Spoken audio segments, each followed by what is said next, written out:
Okay, so ನಮ್ಮ ಕಡೆಯಿಂದ ನಿಮಗೆ ಒಂದು ಚಿಕ್ಕದಾಗಿ ಒಂದು ಗಿಫ್ಟ್ ಕೊಡ್ತಾ ಇದೀವಿ ಎಲ್ಲರಿಗೂ, ಆಯ್ತಾ? ಎಲ್ರಿಗೂ ಈ ಗಿಫ್ಟ್ ಏನು ಅಂತಂದ್ರೆ ನಿಮ್ಮ ಸ್ಟೇಷ್ನರಿ ಕಿಟ್ ಇರುತ್ತೆ.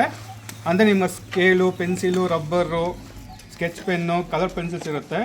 ಅದ್ರ ಜೊತೆಗೆ ಹೈಜಿನಿಕ್ ಕಿಟ್ ಅಂತ ಇರುತ್ತೆ. ಅದ್ರಲ್ಲಿ ಏನಿರುತ್ತೆ ಅಂತಂದರೆ ನಿಮಗೆ ಸೋಪ್ ಇರುತ್ತೆ, ಶ್ಯಾಂಪೂ ಇರುತ್ತೆ, ಹ್ಯಾಂಡ್ ಕರ್ಚಿಫ್ ಇರುತ್ತೆ, ಆಯಿತಾ? ಟೂತ್ಪೇಸ್ಟ್ ಇರುತ್ತೆ, ಬ್ರಷ್ ಇರುತ್ತೆ, ಎಲ್ಲ ಇರುತ್ತೆ.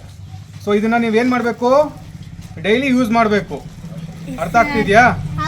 ಸೊ ಇದಕ್ಕೆ ಏನಂತ ಹೇಳ್ತೀವಿ? Hygiene kit. ಇನ್ನೊಂದ್ಸತಿ ಏನ್ ಮಾಡಬೇಕು? ಡೈಲಿ ಯೂಸ್ ಮಾಡಬೇಕು. ಅರ್ಥ ಆಯ್ತಾ? ಮೇನ್ ಏನಕ್ಕೆ ಉಪಯೋಗಿಸ್ಬೇಕು? ಕ್ಲೀನಾಗಿ ನಾವು ಯಾವತ್ತೂ ಹೊರಗಡೆ ಆಟ ಆಡಿದ್ವಿ ಅಲ್ವಾ, ಮನೆಗೆ ಹೋದ ತಕ್ಷಣ ಕೈ ತೊಳಿಬೇಕು, ಕೈ ತೊಳೆದು ಊಟ ಮಾಡಬೇಕು.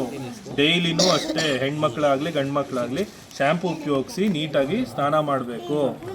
ಖರ್ಚಿಗೆ ಕೊಡ್ತಾರೆ, ಏನಕ್ಕೆ? ಕೈ ತೊಳೆದ್ಮೇಲೆ ಒರೆಸ್ಕೋಬೇಕು. ಈ ಥರದ್ದೆಲ್ಲದು ಅದರಲ್ಲಿದೆ. ಸೊ ಇದನ್ನ ನೀಟಾಗಿ ಪ್ರಾಪರಾಗಿ ಡೀಸೆಂಟಾಗಿ ಮೇಂಟೈನ್ ಮಾಡಬೇಕು. ಓಕೆನಾ? ಗೊತ್ತಾಯ್ತಾ? ಅದ್ರ ಜೊತೆಗೆ ಇದೊಂದಿದೆ ನಿಮಗೆ ಆಟ ಆಡೋಕ್ಕೆ. ಓಕೆನಾ? ನೋಡು